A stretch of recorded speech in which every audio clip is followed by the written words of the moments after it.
Cuando nosotros pensamos que el Ejército Grande reúne a Entre Ríos, Corrientes, Uruguay y el Brasil, esa no es una relación que emergió repentinamente de un día para otro porque de golpe coincidieron los intereses. No, hay una larga historia. Estamos hablando de un liderazgo de alguien que va a reunir bajo su égida 3 elementos centrales que pocos líderes pudieron reunir, que es poder económico, poder político y poder militar. Pero desde mi óptica, me parece que el rosismo se agotó. Rosas comenzó a agotarse a mediados de los 40. Gran parte de la batalla se ganó previamente a la batalla. Eso es lo primero que tienen que entender. Urquiza ganó parte de la batalla cuando logró dominar la banda oriental, cuando logró dominar Uruguay, cuando logró armar un ejército de la envergadura que armó, financiado en gran parte por Brasil. Hola, bienvenidos a Charlando de Historia, el podcast del Instituto Ravignani. Mi nombre es Mariano Aramburo y hoy vamos a estar charlando sobre la batalla de Caseros. Para eso tenemos como invitado a Roberto Smith. Roberto es doctor en Historia por la Universidad de Buenos Aires, es profesor asociado en Historia Argentina 1 en la Universidad de General Sarmiento, es profesor asociado también en la Facultad de Filosofía y Letras en la materia Historia de América Colonial, es investigador principal del CONICET, es director de la maestría en Historia Argentina y Latinoamericana de la Facultad de Filosofía y Letras de la UBA, y es también además vicedirector del Instituto Ravignani en la actualidad. Bueno, Roberto, muchas gracias por participar, por estar con nosotros. Y yo quería comenzar preguntándote, ¿qué fue Caseros? Bueno, Mariano, un gusto estar en este podcast y por supuesto me parece un interesante tema para charlar, ¿no? Caseros, diríamos que es uno de esos hitos de la historia argentina, que es un clásico, que nunca pierde su interés y su vigencia, ¿no? Creo que Caseros es de esos eventos temas, ¿no? Así como llamarlo, porque hay veces que hay acontecimientos que con el tiempo, bueno, van teniendo una relevancia relativa, ¿no? Me parece que Caseros, por varias cuestiones, creo que ha sido y sigue siendo un punto importante de referencia en la historiografía argentina y creo que en general también sudamericana, ¿no? Bueno, resumir Caseros no es sencillo, pero por lo menos diría que al menos yo comparto la idea de que Caseros es un punto de inflexión en la historia argentina y diría también rioplatense, ¿no? Esto es, claro, una opinión, se ha debatido, inclusive hay trabajos que plantean lo contrario, que no lo ven como un punto tan claro de inflexión, pero yo creo que sí, y creo que tiene que ver, por supuesto, ese punto de inflexión con varias cuestiones centrales, que creo que son de un peso muy importante y por eso mismo la vigencia de Caseros, ¿no? Creo que, por empezar, a lo que es fáctico, puramente fáctico, bueno, es el fin de un largo periodo de hegemonía política de Juan Manuel de Rosas, es el inicio de una transformación política e institucional en el Río de la Plata, es el comienzo, no digo del punto cero, pero diríamos es el comienzo exitoso o relativamente exitoso luego de un periodo de guerras de la formación del Estado Nacional. Y al mismo tiempo creo que también es un punto de inflexión respecto a las trayectorias de la propia historia política y socioeconómica de la Argentina. Entonces, todo esto obviamente lo convierte en un vector fundamental, además de ser un evento, una batalla, quizás de las más importantes, de las más grandes que sucedieron en el territorio rioplatense. Entonces, por todos esos factores, creo que Caseros, como decía al principio, tiene esa importancia, ¿no? Sabemos que es un parteaguas, por lo menos lo interpretamos como un parteaguas, pero incluso para los propios contemporáneos fue un parteaguas o fue interpretado como un parteaguas. ¿Cómo fueron esas primeras interpretaciones digamos, de qué fue Caseros, qué se abría con Caseros, qué se cerraba con Caseros? Sí, creo que la otra peculiaridad, si se puede decir, de Caseros es que yo creo que desde el mismo momento que se puso la batalla, eh, ya aparece esta idea de que es un momento de inflexión, ¿no? Claro que lo que sí es obvio es que a lo largo de los cientos de años que nos separan de Caseros, hay, por supuesto, un tema central, que es, bueno, inflexión de qué o a partir de qué concepción, ¿no? Pensar esta inflexión. Pero efectivamente creo que los propios actores lo ven así, en parte porque, bueno, varios de los que son protagonistas de Caseros y que obviamente triunfan en Caseros, de alguna manera, bueno, atan su suerte política al evento y por lo tanto, digamos, es una manera también de darle al episodio una trascendencia central. Pero claro, en eso hay un cierto acuerdo, pero también en esas primeras lecturas hay un fuerte sesgo que es un punto de inflexión, pero un punto de inflexión hacia dónde y de la mano de quién, eso está en discusión, eso es un campo, digamos, de tensión, ¿no? Entonces, está la idea en los contemporáneos de que es un punto de inflexión, pero hay una puja respecto que es un punto de inflexión hacia dónde, y un punto de inflexión, digamos, que encuentra roles o explicaciones diferentes de qué significa ese punto de inflexión para cada uno, ¿no? No es lo mismo como lo ve, por ejemplo, el, digamos, principal actor de Caseros, que es Urquiza, que como lo ven muchos otros que participan y que son actores también significativos de Caseros. Y diría que tampoco de alguna manera hay acuerdo también de aquellos que, bueno, son derrotados en Caseros. Entonces, esta cuestión, digamos, entra en un terreno interesante y creo que eso se visualiza muy claramente ya desde los primeros escritos. Y de hecho no son de ninguna manera escritos ingenuos. Digo, los primeros en reflexionar al respecto son el propio Alberdi, ¿no? Tomando este evento como sin duda el que abre el camino hacia la construcción del orden nacional y el propio Sarmiento o si queremos el propio Mitre, que lo consideran de alguna manera eh, un punto en el cual ellos como partícipes del evento están abriendo una nueva época, aunque claro, una época que, digamos, se abre, pero todavía en una penumbra, porque ellos entienden que han ganado una batalla contra Rosas, pero todavía ese camino de construir esa situación de cambio, bueno, todavía está en un espacio digamos, disputa, ¿no? Porque obviamente, si bien sienten que han hecho algo fundamental, hay un camino por recorrer, hay un camino por construir en disputa respecto de quién va a liderar lo que viene después de Caseros. Sí, estaba pensando en la línea Mayo Caseros, que Mitre tan... Y, y en Sarmiento cómo construye esa imagen de Urquiza como la segunda versión de Rosas, justamente porque está sintiendo que no está el camino allanado.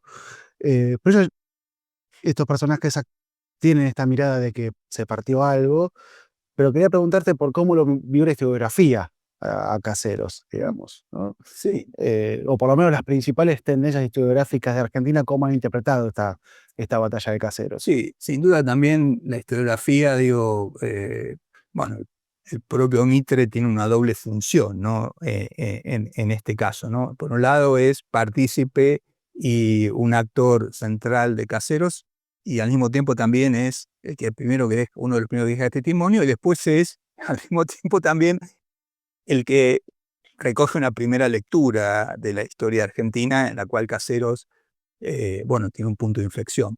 Pero claro, el hecho de que él, digamos, de alguna manera recoja a Caseros como parte de la tradición que había empezado en Mayo. Bueno, tiene un poco que ver con esta idea de que, digamos, lo que quedó pendiente de Mayo lo concretan ellos o lo van a concretar ellos después de Caseros, ¿no?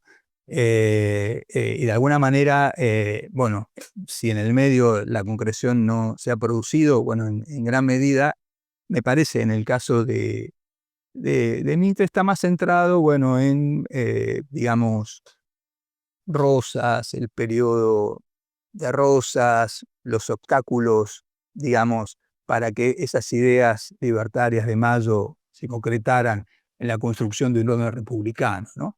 Me parece que en el caso de Sarmiento percibe más que Mitre una especie de obstáculo que no ha sido removido del todo, porque me parece que él percibe que todavía después de Caseros sigue habiendo una especie de herencia de ese pasado que hay que dejar atrás, ¿no? Porque de alguna manera él intenta filiar algunas continuidades de ese pasado que hay que desterrar en el propio Urquiza. Entonces me parece que es una mirada diferente, es un punto de inflexión, pero todavía es un punto de inflexión que tiene una tarea por realizar, ¿no? Y eso se visualiza claramente, bueno, en el propio texto que recoge la experiencia de Sarmiento de la batalla, ¿no? Y de, digamos, su rol. Entonces son como dos roles, me parece, un poco diferentes lo que aparecen en esa reflexión, ¿no? Me parece que en el caso de Mitre es una reflexión donde el camino parece un poco más allanado. En el caso de Sarmiento me parece que él considera que todavía hay un trabajo por realizar y bueno, aparecen esas continuidades, ¿no? Que él cree encontrar en Urquiza y que le hacen desconfiar mucho hasta qué punto esa inflexión realmente se ha producido o todavía hay que seguir Claro. batallando. Aparece la primera disonancia algunas décadas después con el texto de Saldías, ¿no? Que tiene sería como el precursor, el padre, lo que llamaríamos revisionismo histórico. ¿Qué diferencias habría en esa interpretación de Saldías, o esa primera interpretación de Saldías, con las de Mitre y Sarmiento? Bueno, diría que es la otra tradición que comienza, ¿no? La otra tradición, digamos que en parte hace discutir o pone en discusión, eh, digamos, si Caseros es un punto de inflexión y si es un punto de inflexión, ¿qué representa, no? Primero, yo creo que obviamente aparece ahí una, diríamos, a grosso modo, diríamos, ¿no? Un reposicionamiento del análisis, dado que no considera que aquellos que triunfan en Caseros son la virtud y aquellos que son derrotados son de alguna manera una especie de periodo de terror y de dictadura, ¿no? O de falta de libertades. Entonces, la primera es una reconsideración, digamos, de, bueno, qué se estaría dejando atrás, ¿no? Y lo segundo es en qué medida esto que se está construyendo a partir de Caseros, la misma alianza de Caseros, no es de alguna manera también eh, perder algunas cuestiones centrales que estos textos recuperan, que Rosas había logrado construir a lo largo de su hegemonía, ¿no? En el Río de la Plata, en particular en el litoral y Buenos Aires, que tiene que ver un poco con la discusión. Yo creo que hay un punto en común que empieza a aparecer en ese contrapunto, que de alguna manera aparece tanto en lo que va a ser la historiografía liberal, como luego la llamaríamos, a grosso modo, revisionismo, con diferencias marcadas en diferentes trayectorias, en esta idea de que, para el revisionismo a lo mejor la nación en realidad no es algo que estaba a la deriva, que las libertades no eran algo ajeno al orden, y que Rosas ya implicaba en su estructura de construcción institucional y política la existencia de un entramado institucional, político, que, entre otras cosas, había logrado, y acá viene un punto central de toda esa tradición, había logrado el orden y había logrado la defensa de los intereses rioplatenses. Entonces, si hay un punto de inflexión, a lo mejor en esa mirada no es hacia un orden más justo o un orden más favorable para el Río de la Plata, sino quizás a lo mejor es la construcción de un orden que a lo mejor está dejando de lado una tradición que es vista, bueno, como quizás de tomar en consideración intereses que son ajenos al Río de la Plata. Y ahí aparece muy fuerte un tema central de Caseros, que es si Caseros es una decisión en función de los intereses del Río de la Plata o en particular de la Confederación Argentina, o si Caseros en realidad representa algo diferente, si no representa en realidad una alianza en función de intereses, y digamos que no son necesariamente los de la Confederación Argentina, que tienen que ver con intereses de la región, intereses del Imperio de Brasil, e inclusive, obviamente, intereses británicos. Entonces aparece toda esta cuestión que va a cobrar un peso fundamental de Rosas con un orden que es defensor de los intereses locales, un orden que es defensor de los intereses populares, frente a sectores de la dirigencia con un sesgo más de una república liberal y con un sesgo más pensando en incorporar un orden que sea más afable, más armónico con esta incorporación de otra manera, con ese orden liberal atlántico que de alguna manera Rosas protegía con su política de defensa de los intereses rioplatenses. Entonces, ahí aparece una cuestión central respecto a revisar el orden de Rosas, a revisar la naturaleza de ese orden y a revisar qué se gana o se pierde luego de Caseros.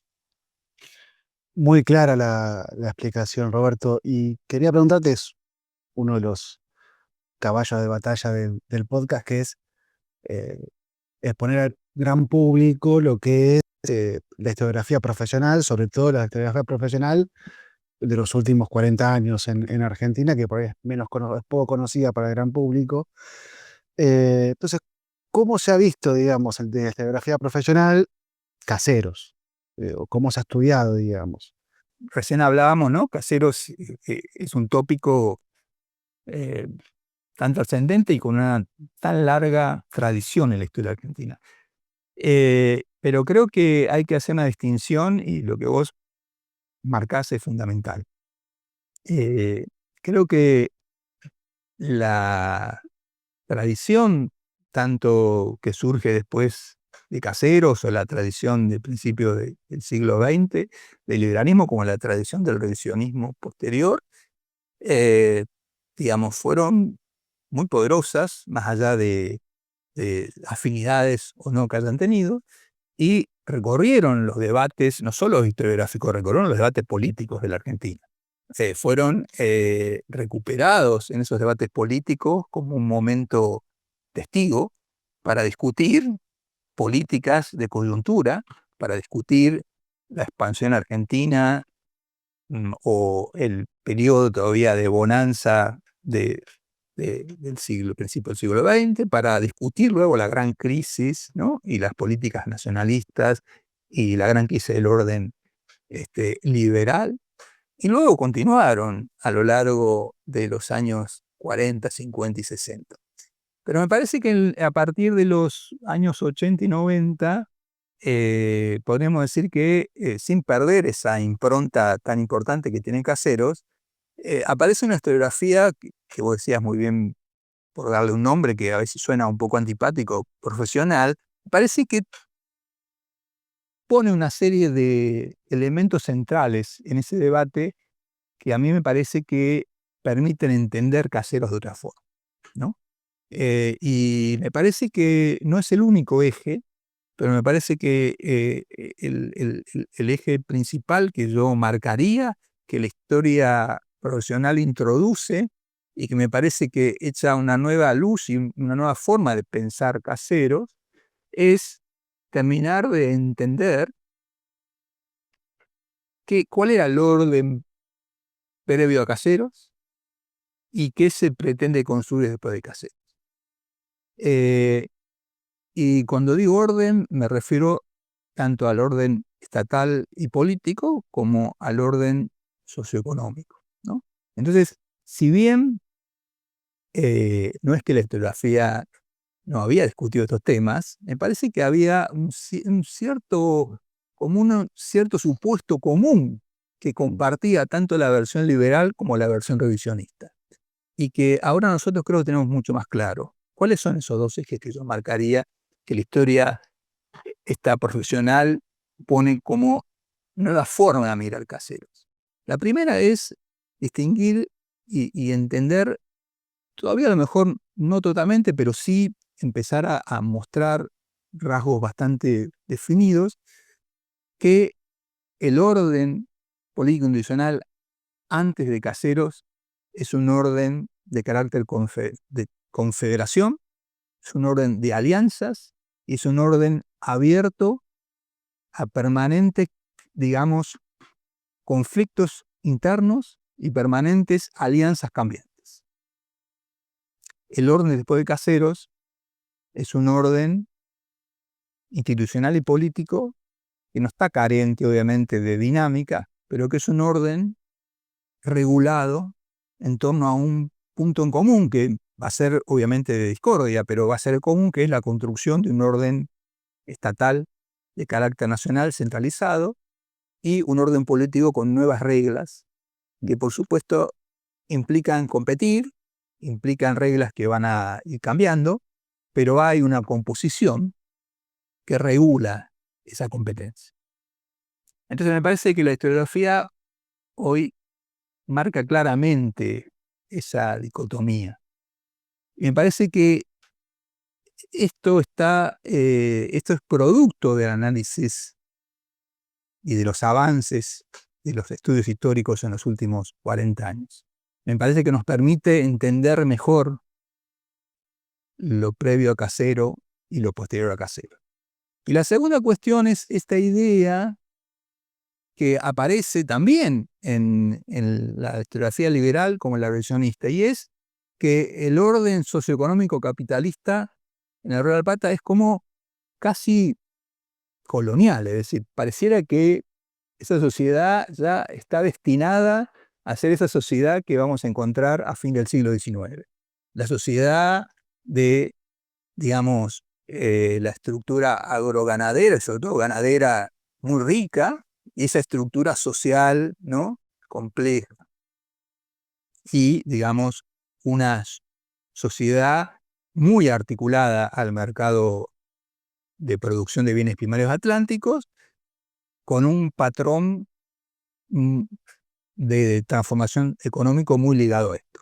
Y yo creo que eso también es una simplificación que hoy sabemos que no es así, y hoy conocemos mucho mejor que ese fue un largo proceso de construcción, que por supuesto en el Río de la Plata fue más rápido y quizás tuvo menos conflicto que en otros lugares de Latinoamérica, pero que fue un proceso largo, y que la estructura socioeconómica de la planta del siglo XIX, previo a Caseros, fue muy diferente a la que vamos a ir encontrando y se va a ir entramando en la segunda mitad del siglo XIX después de Caseros. Entonces hoy tenemos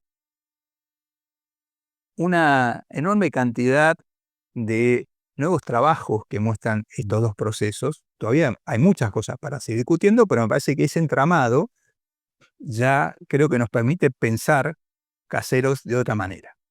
Nos permite poder mirar de otra manera esa tradición liberal y esa tradición revisionista, recuperando algunos elementos que a lo mejor aparecen, algunas preguntas interesantes de esas tradiciones, pero claramente ya no compartiendo los puntos de partida de esas lecturas que conformaban ambas tradiciones.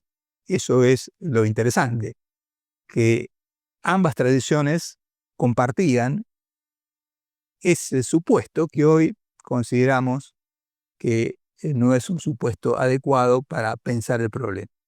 Y creo que en ese sentido, bueno, por decir algunos trabajos, un poco arbitrariamente, creo que, bueno, estamos en el Instituto Ravignani y creo que en ese sentido el propio Ravignani llamó la atención muy tempranamente la necesidad de repensar estos procesos y creo que sin duda José Carlos Chiaramonte y toda su obra nos ha ayudado mucho a pensar. Eh, bueno, muy claro este apartado más historiográfico, digamos, o este panorama geográfico que nos brindaste, Roberto. Y ahora quería pasar allá a ponerle un poquito más de pimienta a esto y preguntarte por qué es en ese litoral donde se gesta la oposición a Rosas. Digo, porque uno ve la composición del Ejército Grande y es Entre Ríos, Corrientes, Uruguay, Brasil, ¿no? Digo, hay una dinámica, me parece, ahí en el litoral. Entonces quería preguntarte, bueno, ¿por qué litoral y qué dinámica hay ahí que genera esa oposición? Sí, sí, sí, creo que, bueno, hay cuestiones históricas muy, muy concretas que es importante considerar para pensar cómo llegamos a Caseros, ¿no? Ese litoral tan maltrecho o, si querés, tan castigado por el proceso de la revolución, ¿no? Epicentro, ¿no? de las guerras y bueno, y un territorio, digamos, que se vio muy convulsionado, pero que con diferencias importantes, digamos, ¿no? Va a ir reorganizándose, va a ir resurgiendo, ¿no? De hecho, uno de mis primeros libros, mi gran pregunta fue, bueno, ¿cómo resurgió, ¿no? ese litoral después de esa situación tan, digamos, de caos y de crisis que vivió en la década de 1810, principio de los 20? Y creo que ahí lo que hay que tomar en consideración es primero que no hay que olvidarse que el, el propio orden federal surgió en esta región, ¿no? Es decir, no tenemos que olvidarnos que es el espacio en el cual surgió Artigas, es el espacio en el cual surgió el federalismo de Pancho Ramírez, es el espacio de acción política por mucho tiempo de otro personaje central de la primera del siglo XIX, que es el gobernador López de Santa Fe, ¿no? Y es un espacio además, digamos, de interacción, un espacio, digamos, que viene ya de la época tardocolonial, de interacción, ¿no? Con lo que llamábamos la banda oriental, y también con una zona muy porosa de intercambio con lo que era el Imperio del Brasil, o antiguamente el Imperio Portugués. Es una zona que, en la medida en que recobra capacidad de recuperar sus bases socioeconómicas y restaurar su poder político, bueno, va a tener en su trayectoria histórica todas esas raíces, ¿no? del federalismo temprano, es decir, de un espacio con líderes que han marcado importantes hitos en la historia rioplatense y además un espacio que también se ve articulando en la medida en que se recupere a ese escenario más global donde Buenos Aires se ha convertido ¿no? En el líder, en el epicentro del poder político y socioeconómico. Y eso en particular, digamos, en Entre Ríos se va a dar con mayor fuerza que en el resto del espacio litoraleño. Y esa vieja campaña rural, que fue la primera que se expandió en épocas todavía hispanas, recuperó ese impulso. Y no solo recuperó ese impulso, sino que recuperó ese impulso y construyó nuevos liderazgos. Y ese nuevo liderazgo, digamos, va a venir de la mano de un personaje local que, si bien, digamos, no era un personaje con, llamémosle, una trayectoria muy prestigiosa hasta los años 30, sí recoge una larga experiencia familiar. Estoy hablando de Justo José Urquiza, recoge una experiencia familiar de su hermano Cipriano, que sí fue un actor muy importante de esa etapa temprana, del artiguismo, esa etapa temprana de Ramírez, y es un personaje que además tiene, desde su posición como hombre del litoral, una interacción bastante amplia con esos territorios vecinos, ¿no? Es decir, cuando nosotros pensamos que el Ejército Grande reúne a Entre Ríos, Corrientes, Uruguay y el Brasil, bueno, esa no es una relación que emergió repentinamente de un día para otro porque de golpe coincidieron los intereses. No, hay una larga historia previa de interacción, una larga historia también de conflicto, pero también de interacción, de intereses o no compartidos.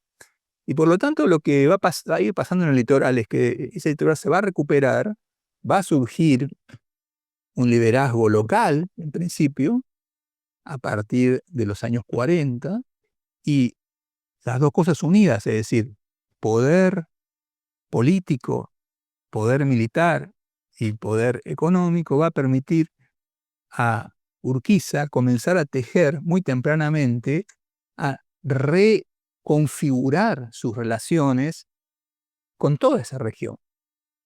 Entonces, si bien Urquiza va a emerger aliado a Rosas, va a empezar a construir políticas propias. Y eso se ve muy claramente porque si bien Urquiza es un soldado de Rosas disciplinando a Corrientes y sosteniendo el poder del federalismo en el litoral, al mismo tiempo tiene la capacidad de negociar con los correntinos o de negociar con los orientales términos propios de cómo él quiere construir esa relación. Y esto, con el correr del tiempo, se va a hacer cada vez más evidente. Es decir, que no es solo un líder que va a vivir a la sombra del orden federal de Rosas, sino que es un líder que surge a la sombra de ese régimen, pero va a ir construyendo una agenda propia. Eso es lo que hay que entender. Es la dinámica de los actores políticos y los recursos que estos actores políticos tenían.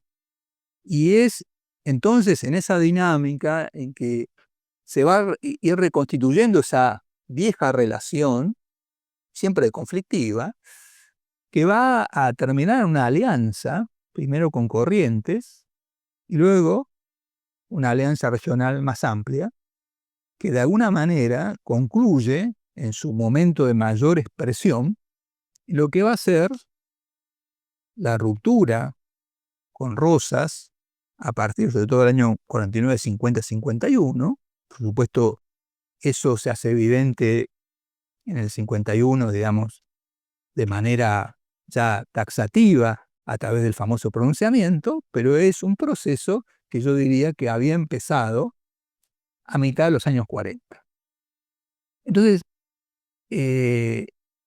Caseros, en su conformación de alianza, no es tan novedoso. En realidad es la concreción de algo que fue creciendo y que fue creciendo primero bajo el orden de Rosas y luego lentamente alejándose del orden de Rosas. Entonces, esto es la primera cuestión que me parece central. Y el fundamento de ese orden es un orden que no solo se basa en una mayor autonomía política, sino también en un orden que busca construir institucionalmente una alternativa que supere o que intente ir más allá que lo que Rosas estaba dispuesto a ir. Entonces, bueno, eso es lo novedoso y además estamos hablando de un liderazgo de alguien que va a reunir bajo su égida 3 elementos centrales que pocos líderes pudieron reunir, que es poder económico, poder político y poder militar. Esas 3 cosas las reúne Urquiza y por eso se transforma en el personaje que lidera esa alianza. Te quería consultar, hablabas de la agenda personal de Urquiza, de que se va gestando antes. ¿Qué pasa con Rosas, digamos? Porque parece que es una batalla a todo o nada, y se pierde la batalla y el rosismo parece que desaparece, ¿no? En Buenos Aires. Entonces te quería preguntar por esas consecuencias para Buenos Aires o para el rosismo, o por qué crees que pasó eso de que se pierde la batalla y no hay resistencia eh, efectiva, digamos, ¿no? Aunque el sitio de Buenos Aires por ahí después sí puede traducirse, si se quiere, en parte. Sí, creo que una cuestión interesante que tendríamos que seguir preguntándonos y seguir tratando de encontrar una respuesta es pensar que estos órdenes políticos tan longevos, como fue el orden político de Urquiza y fue también el orden político de Rosas, digamos, son órdenes que hay que pensarlos también como dinámicos y como órdenes que tienen contradicciones. Es decir, no podemos pensar las hegemonías políticas y los grandes liderazgos como órdenes que nacen y mueren igual a sí mismos y que además se reproducen automáticamente, ¿no? Esta vieja idea de que estos personajes se explican solo por sus magnificencias personales es un error garrafal, es decir, sí se trata de hombres dotados, sin duda, de personalidades y de virtudes o de liderazgos notables. Pero eso no explica la magnitud de sus regímenes o de sus órdenes o de sus capacidades de poder político. Lo que explica esos órdenes es algo mucho más complejo. Y eso implica analizar las maneras en que esos órdenes se construyeron, cómo se sostuvieron, qué actores los sostuvieron, qué intereses los sostuvieron y cómo estos fueron variando a través del tiempo. Y creo que en ese sentido, y esta es una, si querés, lectura muy, diríamos, hipotética, ¿no? Y no soy un investigador del rosismo, sí hay muchos colegas que lo hacen y muy bien, pero desde mi óptica, me parece que el rosismo se agotó. Rosas comenzó a agotarse a mediados de los 40. Se agotó en 2 planos, me parece. Se agotó en el plano interno y se agotó en el plano externo. Y esto es un tema interesante. Y Urquiza, Lo vio. a fines de los 40, está aumentando su capacidad de construcción de poder. Y tiene mucho para crecer en ambos planos. En el plano interno, si uno ve, previo al 51, cómo avanzan sus alianzas. Lo que Urquiza intenta después de Caseros había empezado antes. Lo que pasa es que la historiografía generalmente no lo toma muy en consideración, pero él como gobernador de la provincia, dentro del orden federal, ya convivía y utilizaba y tenía alianzas muy fuertes con lo que llamaríamos unitarios confesos. Es decir, lo que él después llama con nombre y apellido y claramente como un símbolo de una nueva época, llamémosle la política posterior a Caseros, que es esa política, digamos, de convivencia, de dejar atrás a las viejas rivalidades y de construir un escenario político donde pueda haber convivencia de los dos viejos, llamémosle, órdenes de antinomia, unitarios y federales. Esa política él ya la venía aplicando. No es que lo inventa después de Caseros. Y eso a él le permite crecer. El gobernador interino que él tiene, luego que su hermano es asesinado, cumpliendo su rol de gobernador interino, es un unitario. Es decir, lo que tiene Urquiza es esa capacidad de construir poder aún con aquellos con los que no tiene una trayectoria, diríamos, de concordancia absoluta. Eso no significa que fuera un personaje débil. Me parece que el rosismo no tiene esa posibilidad, a pesar de que Rosas aparentemente también tiene momentos en los cuales intenta incorporar a su orden político otros actores. Me parece que tiene esa impronta de ruptura, ¿no? Y eso lo limita.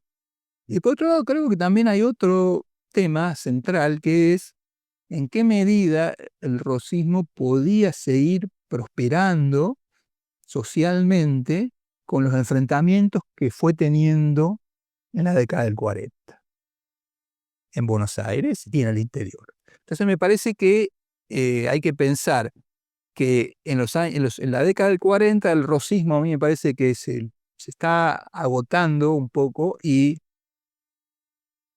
en el lado, digamos, del frente está creciendo. Son potencialidades entonces que para mí van a quedar expresadas de alguna manera en Caseros. Más allá, por supuesto, de muchos elementos de coyuntura que, bueno, muchos autores han intentado explicar de diferente manera, ¿no? La arrogancia de estos personajes puede ser también, ¿no? Porque hay quienes dicen que Rosas, mientras la batalla se desarrollaba, no parecía estar muy interesado en movilizar al ejército con las órdenes más apropiadas, o que Urquiza, como sabemos, era alguien que consideraba el movimiento militar desde un punto de vista del instinto y no de la profesionalidad. Es decir, se llevaban más por lo que olfateaban que por los grandes conocimientos tácticos o, digamos, de escuela militar. Entonces, bueno, muchos han visto esto como debilidades, como incapacidades. Yo creo que en realidad eran, como todas las personas, tenían sus también limitaciones, ¿no? Y era la forma en que habían construido el poder y la forma en que lo ejercieron, con esas características, ¿no? Roberto, bueno, hace un rato te mencioné esto de una batalla a todo o nada, y si nos puedes contar un poco cómo fue esa batalla, eh, y al mismo tiempo, bueno, si hay alguna anécdota o algo que te venga a la memoria sobre ese acontecimiento, ¿no? Digo, Sí. Bueno, creo que ha habido también mucha discusión, ¿no? Si fue una batalla, si realmente hubo combate, si el combate fue realmente lo encarnacido que esto representaba como un parteaguas de una época. Y creo que justamente, bueno, tenemos bastante evidencia, no solo de que fue un enfrentamiento de dos ejércitos enormes en términos de sus capacidades de reclutamiento y sus capacidades militares, que fue un enfrentamiento de magnitudes inéditas, sino que además hubo un combate. Hubo un combate que por supuesto hay que entenderlo a la luz de la época, ¿no? Quizás, claro, no hubo un combate en el cual los derrotados resistieron quizás hasta el último hombre. pero no necesariamente estas batallas terminaban de esa manera. Es decir, quizás el lector que piensa esta batalla como una batalla entre enemigos acérrimos, creo que no debería pensarla de esa forma, ¿no? Y creo que gran parte de la batalla se ganó previamente a la batalla. Eso es lo primero que tienen que entender. Urquiza ganó parte de la batalla cuando logró dominar la banda oriental, cuando logró dominar Uruguay, cuando logró armar un ejército de la envergadura que armó, financiado en gran parte por Brasil. Y luego, otra gran parte de la batalla se ganó en poder trasladar ese enorme ejército hasta Buenos Aires sin una gran pérdida en ese trayecto, más allá de sus limitaciones como un militar de escuela y sus errores tácticos, que por supuesto en la época eran habituales, porque era la forma en que los ejércitos, en su mayor parte construidos por milicianos, digamos, peleaban, ¿no? Pero hubo una batalla y una batalla muy al estilo de la época, una batalla con cargas de caballería muy importante y una batalla con infantería y por supuesto con artillería muy fuerte. Duró unas 3 horas, claro, no fue una batalla tan larga quizás, pero eso no significa que no fuera una batalla realmente con eh, dientes apretados, y una batalla que se decidió quizás muy rápido porque, bueno, eh, evidentemente la forma de coordinar esos enormes ejércitos desbordó bastante a aquellos que tenían la capacidad de mandar los ejércitos.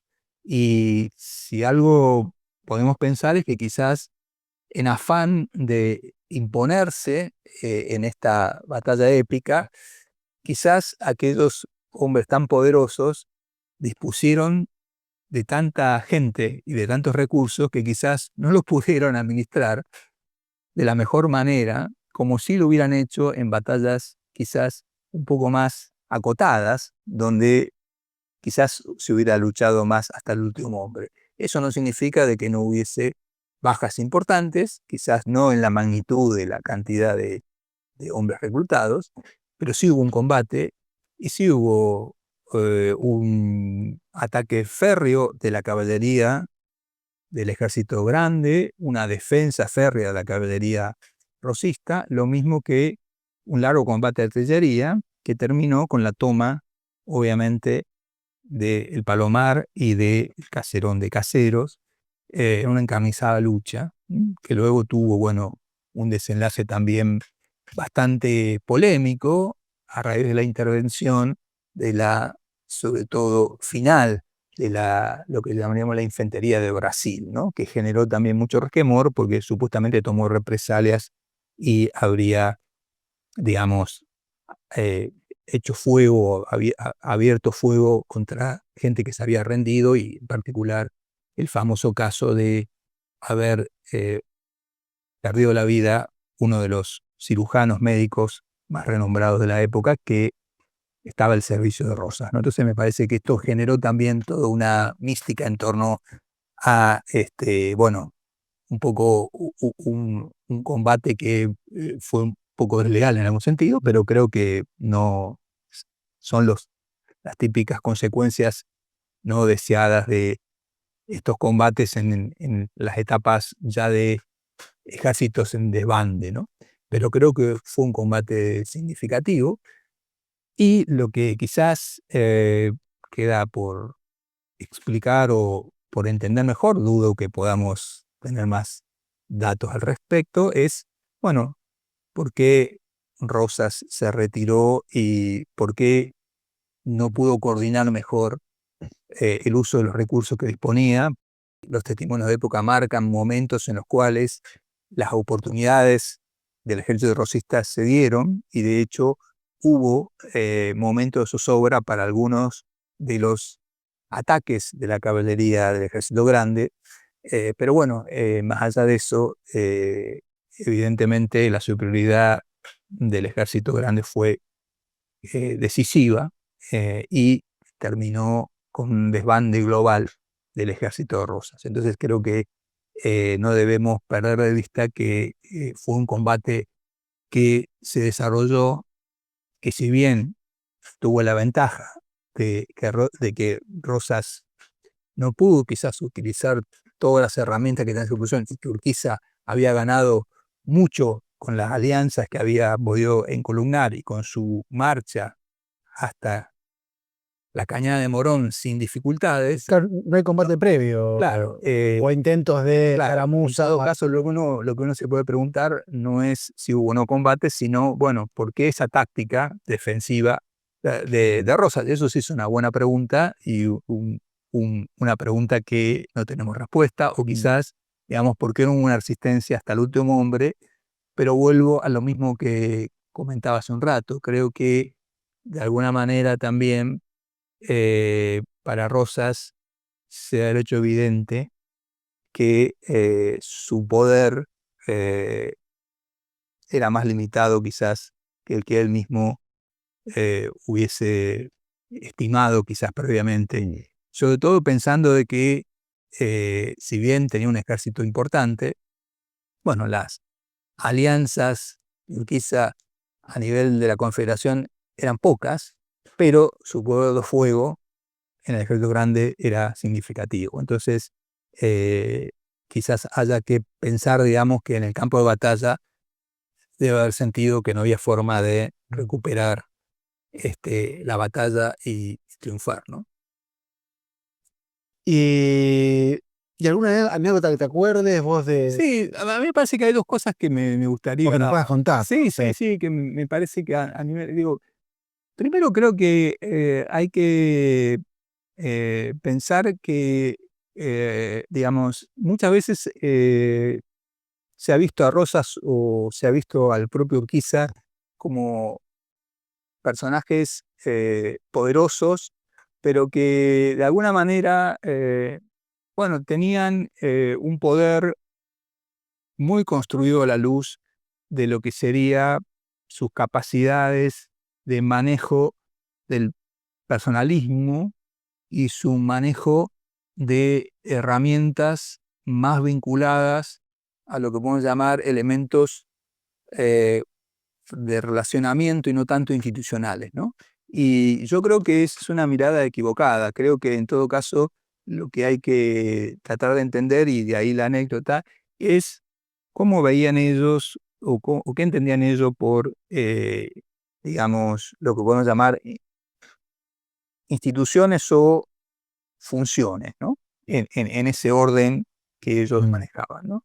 Y a mí hay una anécdota que me parece muy interesante, de las miles de cosas que he leído en la correspondencia de Urquiza.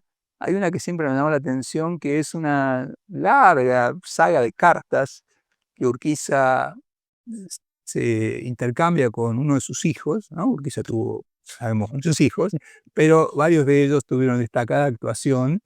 eh, Varios de ellos fueron en Entre Ríos comandantes, ¿no? De departamento, y este caso es uno de esos, en el cual este hijo de Urquiza le plantea su enojo de la situación que se vive a nivel local, en Concordia, y en esa correspondencia se queja amargamente de, digamos, lo que él llama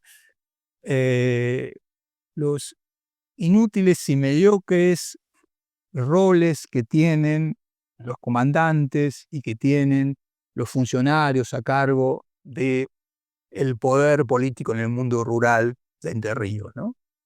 Y Urquiza, luego de leer con cuidado la carta, le contesta en dos oportunidades que está muy desilusionado de lo que su hijo está haciendo en su función como comandante, porque cree que está confundiendo dos cuestiones que son claves para cualquier hombre público. Y dice, usted está confundiendo, le dice a su hijo, la función con la persona. Y son dos cosas absolutamente diferentes. Y cuando usted habla mal de la persona, nunca debe confundirla con la función, porque la función es sagrada y la función es lo que permite vivir en sociedad. El hombre, la persona, es el que se malogra, nunca la función. Y le plantea una larga reflexión y le dice que nunca va a poder ser un hombre público si no puede distinguir entre los hechos que las personas llevan adelante de manera equivocada o errónea respecto de las funciones que son sagradas y que nunca deben ser blasfemadas, ni siquiera con ningún adjetivo que los pueda comprometer. Y por lo tanto le exige que se retracte de hablar de malditas autoridades o de autoridades de carácter, diríamos, nefasto, porque los que son nefastos son los hombres, nunca las instituciones ni las funciones. Entonces, me parece que esa anécdota a mí me parece interesante para pensar en estos personajes, estos llamados caudillos, que muchas veces se los considera personajes fuera de las instituciones. Y en realidad, en todo caso, hay que discutir cuáles son sus instituciones o cómo ven las instituciones. Ahí está el debate. Nunca pensar de que están fuera de las instituciones. Entonces, esta es la primera cuestión que me parece importante para pensar la lógica del funcionamiento más allá de los excesos que puedan tener. En todo caso, diría Urquiza, el que se excede o el que se equivoca es el hombre. Nunca es el gobernador, ni el capitán, ni el comandante. Si alguien se equivoca es el hombre. Lo mismo podría decir para Rosas, ¿no? Entonces me parece que pensar estos personajes de esta doble óptica, aunque parezca muy elemental, me parece que es fundamental. Y la segunda cuestión, la segunda anécdota que me gustaría comentar es, bueno, los sinsabores que Sarmiento tuvo en su experiencia como integrante del Ejército Grande, ¿no? Como sabemos, Sarmiento presuroso vino a integrar el ejército, ¿no? Junto con varios personajes más prestigiosos, ¿no? Con los cuales vino desde Chile y se integró al ejército, como todos sabemos, en un rol que no fue el que él esperaba, ¿no? Finalmente fue designado boletinero, ¿no? Y gracias a él tenemos todo el parte, ¿no? De lo que fue la campaña del Ejército Grande. Obviamente Sarmiento debe haber pensado que iba a tener un rol más importante. Pero lo que me interesa rescatar como anécdota es lo que me parece que sintió Sarmiento como algo que lo despechó mucho más, que lo hizo sentir mucho más lejos de Urquiza que el hecho de que lo nombrara boletinero y no en otro rol. Y en su permanente recuerdo de lo que pasó, en su, digamos, convivencia en el marco del Ejército Grande, es que él, siendo un personaje tan prestigioso y tan importante, cuando se reunía con Urquiza y con los otros miembros del staff que tomaban decisiones previo a la batalla y durante la organización del ejército, él dice que siempre sufrió el mismo problema, que fue tener que escuchar que Urquiza, en vez de pedir opinión y de escuchar los consejos que ellos podrían dar, como hombres de mundo que eran, lo que hacían era recibir largos sermones y escuchar largas, digamos, charlas monótonas que Urquiza les daba.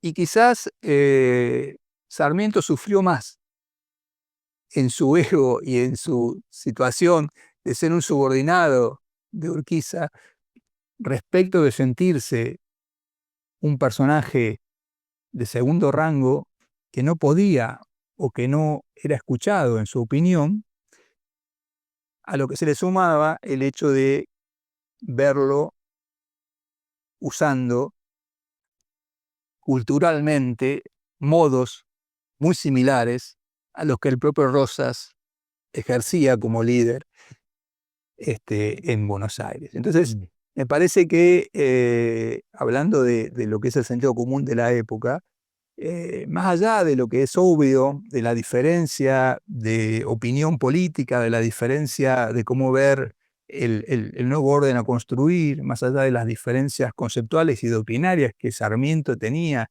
respecto de Urquiza, había elementos mucho más finos de la vida cotidiana Sí, sí. que lo enfrentaban de manera automática. Y esto tenía que ver con la propia forma de sociabilización que existía entre personajes importantes.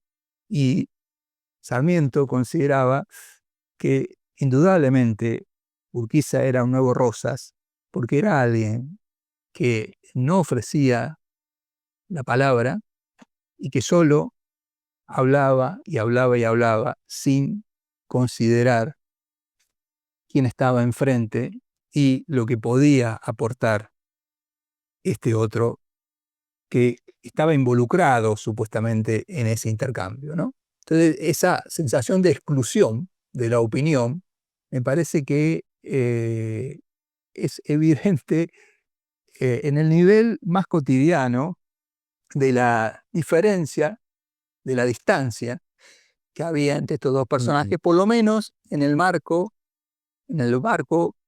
previo y durante la batalla de Caseros. Por supuesto sabemos que la historia entre los dos continuó y hay otras anécdotas, pero sería muy larga de contar, que suceden luego cuando ambos ya siguen su carrera política en los años 60 y 70. Y te consulto a nivel geopolítico, las consecuencias geopolíticas, digo, no sabemos que, bueno, después de la batalla viene la Constitución Nacional, el orden político que va a regir Argentina de allí en más, eh, pero quería preguntarte en términos geopolíticos a nivel regional, digamos, cómo influye o qué cambia, digamos, a partir de una laxa confederación a un intento de construcción de un Estado más potente, eh, cómo afecta que Buenos Aires no acepte esa posterior construcción, por lo menos durante una década, eh, porque son aspectos que uno trata mucho lo que pasa dentro de las provincias, pero hay poco cómo juega eso en la geopolítica, ¿no? Regional. Sí, sí, sí, sin duda los años 40 a nivel global son años, digamos, de, llamémosle, efervescencia, ¿no? Es decir, eh, digamos, a nivel, digamos, del mundo americano, es una década de muchas novedades, de, digamos, donde el mundo está cambiando rápidamente y donde hay un reposicionamiento, obviamente, a nivel, llamémosle, rioplatense, ¿no? Por supuesto que ahí, yo decía antes, bueno, encontramos a un personaje de Urquiza que va construyendo relaciones en ese espacio, pero es un espacio complejo, ¿no? Hay que entender eso también. Y son relaciones que son de alianza y competencia al mismo tiempo. Eso es lo complejo del asunto, ¿no? Es decir, la relación hay que pensarlo, no hay que pensarlo en un solo sentido, ¿no? O aliados o enemigos. Hay que pensarlo en un sentido complejo. Pueden ser aliados, también pueden ser enemigos. Depende de qué estemos hablando, ¿no? Entonces, por un lado, creo que lo que es común es que frente a ese nuevo mundo que está cambiando, esas relaciones, digamos, de un mundo muy, muy activo, es que hay transformaciones institucionales importantes y intereses importantes en juego en todo el Río de la Plata. El tema es, bueno, cómo combinar eso en esas dinámicas políticas institucionales, ¿no? Y me parece que en ese sentido, digamos, inicialmente lo que lleva a una cierta capacidad de aliarse tiene que ver con la idea de que hay un tiempo que se agotó. hay una etapa que se agotó. La etapa de las guerras de independencia, la etapa del desorden, la etapa, digamos, del gobierno de facto, la etapa de las instituciones informales, se agotó. Y hay que construir una nueva etapa, digamos, que no va a estar exento de conflicto, por supuesto, ni de rivalidades, pero en la cual la matriz es otra. La matriz tiene que funcionar de otra manera. Es decir, viene como un tiempo nuevo, ¿no? Que, claro, en cada lugar va a llegar en diferentes momentos, se va a manifestar de diferentes formas, va a ser interpretado en cada lugar con diferentes tradiciones. Pero creo que esto está presente tanto en Brasil, con el retiro de Don João de Braganza a Lisboa, la construcción del Imperio del Brasil, con su propio rey. En la banda oriental, la emergencia del Estado independiente, que tienen que encontrar su propio cauce, que tiene que construir su propia independencia, su propia autonomía, a la que ha estado sometido durante toda su historia en la presencia de Brasil o de Buenos Aires, y el propio litoral, que tiene que resolver sus situaciones respecto de la hegemonía de Buenos Aires y su rol dentro de la Confederación. Entonces me parece que en ese escenario es que tenemos este movimiento doble, ¿no?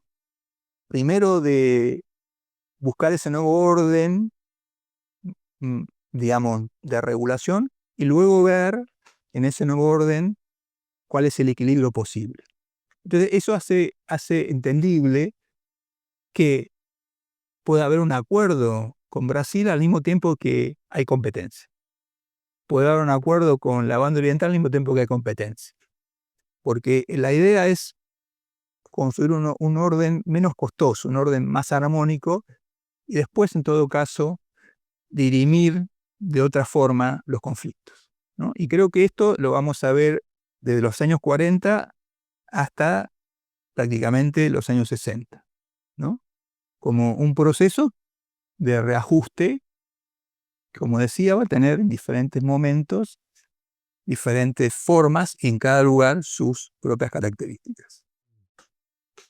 Es súper claro, Roberto, y quería preguntarte, cuando vos tenés que preparar, digamos, clases, charlas y demás sobre Caseros, sobre el periodo de Caseros, lo que cierra, lo que abre por el momento, y si tuvieras que recomendar 4 o 5 libros para pensar todo esto que nos estás contando, ¿qué libros recomendarías? Bueno, justamente para pensar esto, saliendo del provincianismo, saliendo del pequeño mundo, ¿no?, en el que solemos interesarnos, que está muy bien que sea así también, creo que hay un muy lindo trabajo hecho por una colega brasileña que se llama La política financiera del Patacón, ¿no? Thalita Alves, que es una investigadora de Brasil, que justamente analiza las relaciones diplomáticas e internacionales del Imperio del Brasil en el Río de la Plata, y muestra justamente una mirada para nada, diríamos, ingenua, de cómo se piensan estos problemas desde una escala imperial, ¿no? Y de cómo pensar, digamos, estas situaciones más allá de diferentes espacios y del episodio de corta duración, ¿no? Yo creo que la política del Patacón o la política financiera del Patacón es el último libro para pensar esto, ¿no? En términos más globales. Luego, para pensarlo en términos más específicos, creo que el libro que compilaron hace muy poco sobre la batalla de Caseros y la Organización Nacional, que, bueno, esa compilación de varios colegas en los cuales también he participado con un capítulo en ese libro, digamos, que está compilado por Rabinovich, por Canciani y por Zubizarreta. Creo que es un libro también muy interesante para pensar Caseros. Creo que también, obviamente, mi libro Ruña y Resurrección en tiempos de guerra ayuda bastante a pensar esto que recién hablábamos a entender por qué es Urquiza el que va a terminar liderando el proceso y por qué se gesta este proceso en el litoral y por qué se gesta en Entre Ríos. Y luego creo que hay una serie de libros que contextualizan bien esto.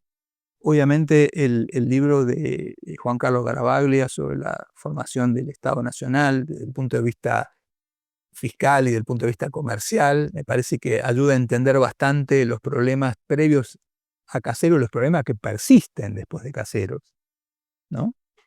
Y también me parece que el enorme libro que escribieron Jorge Hellman y Raúl Falkin sobre el liderazgo político de Rosas, creo que es un muy buen volumen que narra desde lo pintoresco a lo más complejo eh, el, el- la dinámica del orden rosista, ¿no? Me parece que también ayuda a entender bastante lo que podemos ver en acción en ese contexto de Casero. Creo que serían algunos de los libros que yo recomendaría. No, genial. Bueno, Roberto, muchas gracias por acompañarnos. Si llegaron hasta acá en el video, les pedimos que se suscriban, le pongan me gusta, compartan el video y nos estamos viendo en la próxima emisión de Charlando de Historia. Chau, chau.